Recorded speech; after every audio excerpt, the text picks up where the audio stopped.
Once the package is created, different consultants can use the viewer to check the integrity of the file and consume it.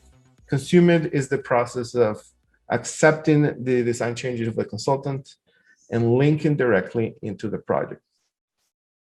Here is the architect looking at the landscape information and consuming the information so that it's directly linked into the project.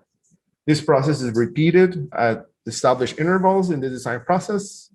And in this case, all you need to do to see the changes is to refresh the link in Revit to understand the latest changes. You can also open the file and the file will be refreshed.